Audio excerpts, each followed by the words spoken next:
Hey everyone, welcome to CJ Creates. I'm CJ and I create stuff. Sorry it's been a minute. I actually tried to make multiple videos since I last posted.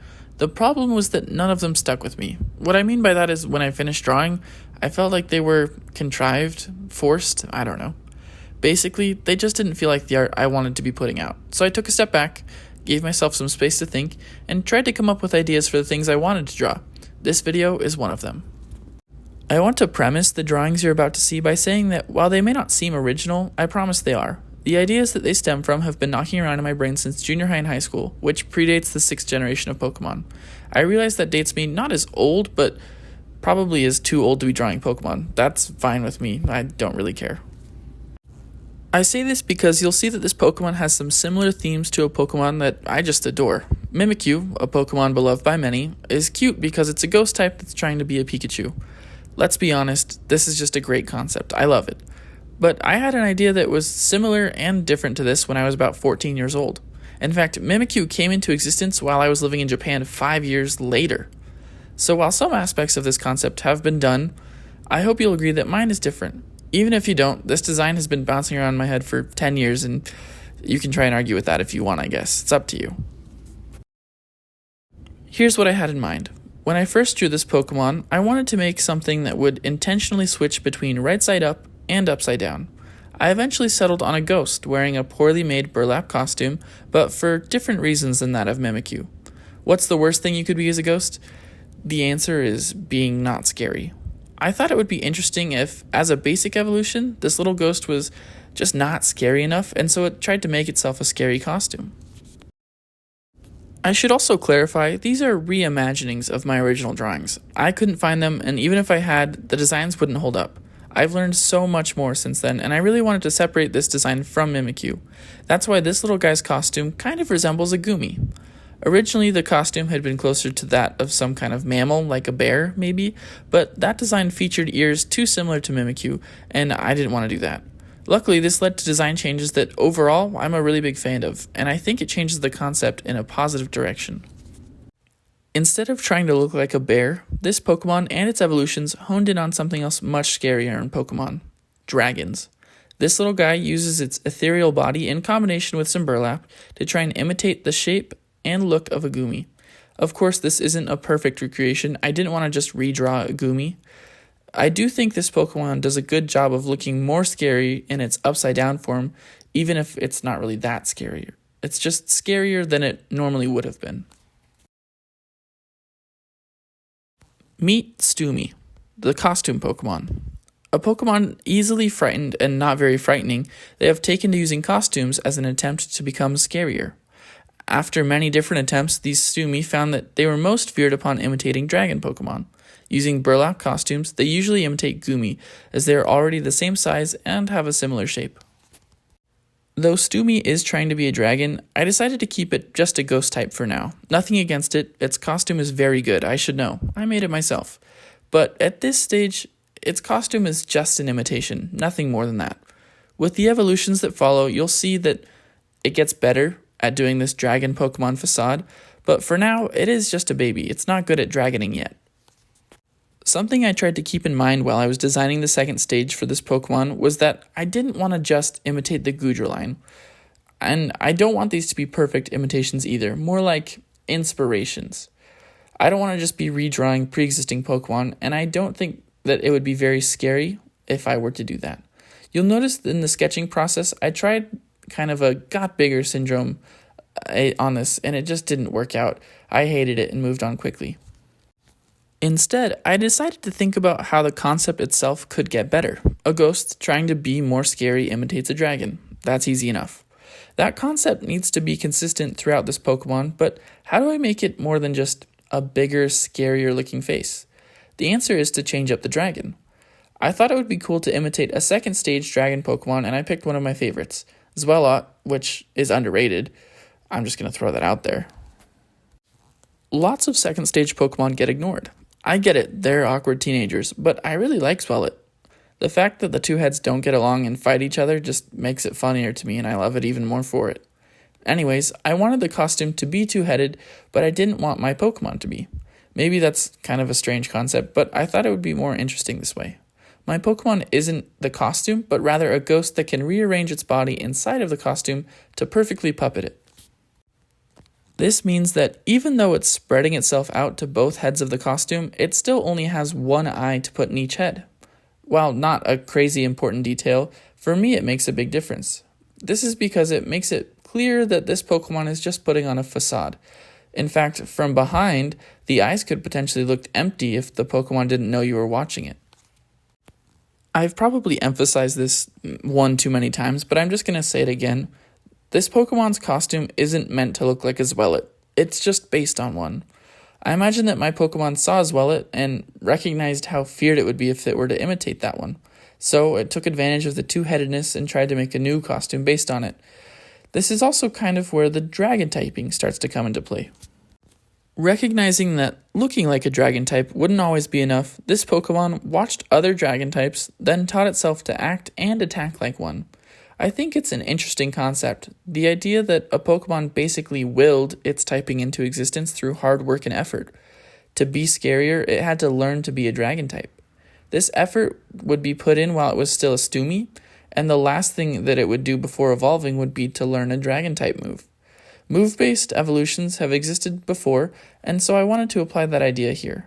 In fact, ignoring the move and choosing not to learn it could prevent the evolution.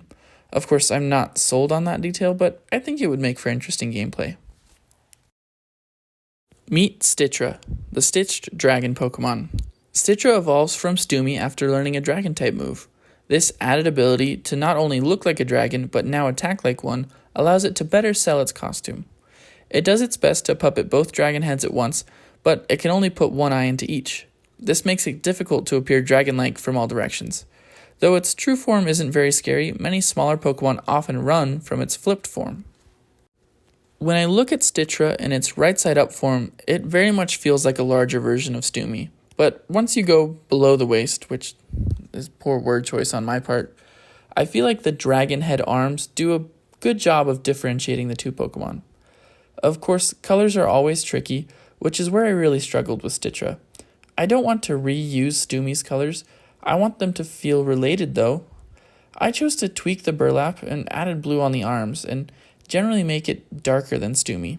I feel like that's communicated effectively, but what are your thoughts? What colors would you have used?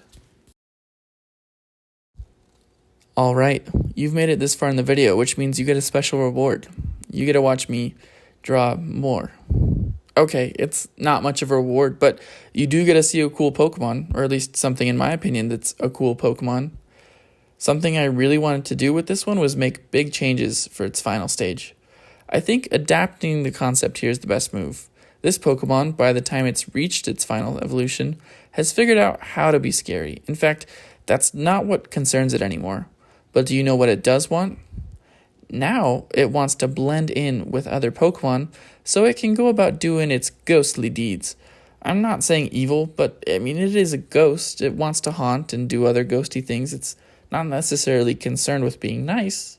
It's just trying to be a good ghost. In order to achieve this, it has chosen beloved Dragon-type Pokemon, or Dragon-esque Pokemon. Specifically, some kind of combination of Dragonite and Charizard, taking the best of both. Not being an imitation, but some kind of mix of well-known beloved dragon attributes.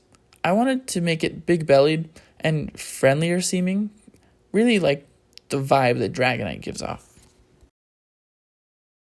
Unlike its previous two evolutions, I wanted this Pokemon to be in full costume. Stoomy and Stitchra had left the bottom of the costume open so that when they flipped, they would have somewhere to put their eyes and they could see. This final stage needs to really sell its costume, and so it goes all out. There is a small portion in the middle that's left kind of as a gap, but unless you look really closely, I don't think most people would notice that something was wrong there. This brings a challenge for me as a designer. Where do I put the eyes and mouth when it's right side up? I decided to try and just cram it into that crack in the belly, and I thought it would probably work, but I was wrong. When I tried this, I just didn't love it. It didn't have the villainous vibe I was going for.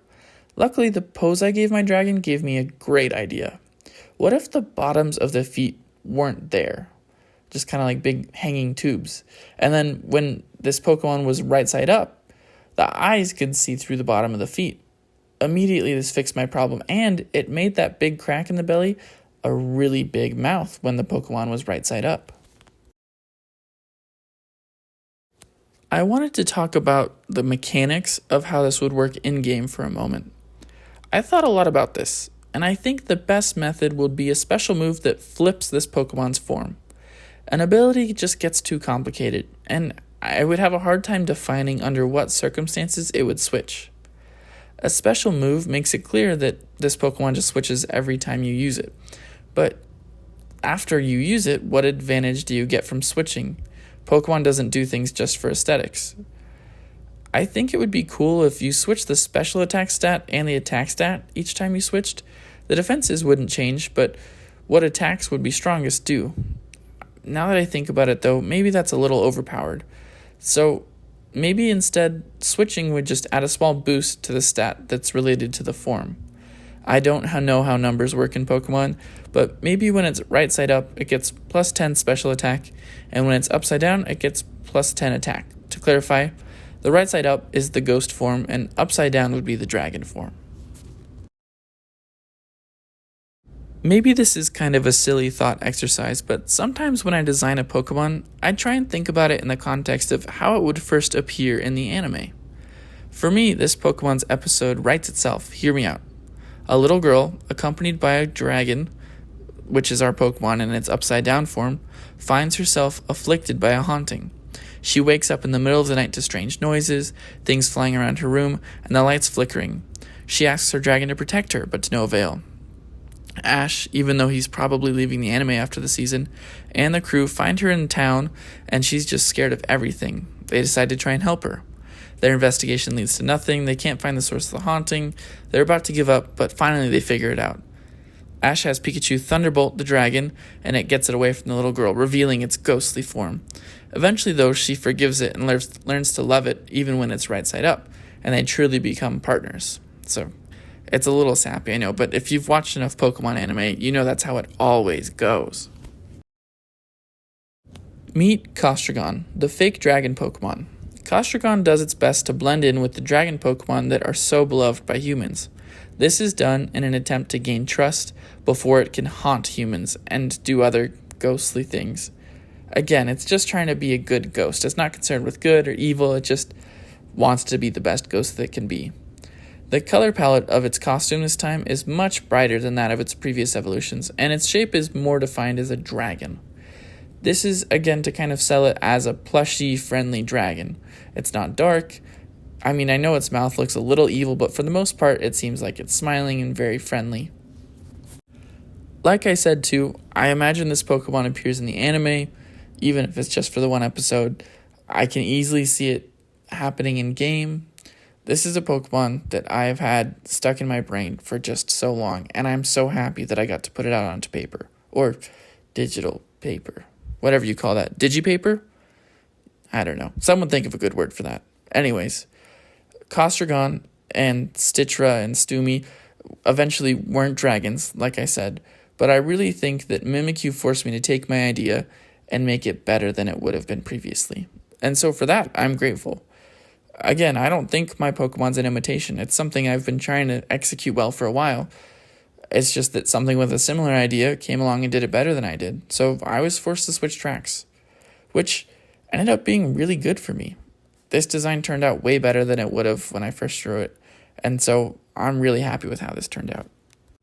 I want to apologize one more time for the long break. I know I don't have a huge following or anything, but I hope you guys know that I appreciate you for tuning into my videos from time to time. I really like drawing Pokemon, and I'm glad that other people have appreciated the designs I've made. I will maybe never have an audience bigger than I do now, but I'm glad that I have an audience at all. If you guys could see the notebooks and notebooks of Pokemon designs that I've been drawing since I was a kid, you would probably wonder how I have any friends, which I wonder that too, but I'm glad that you guys appreciate the things I've drawn, so thank you for sticking around.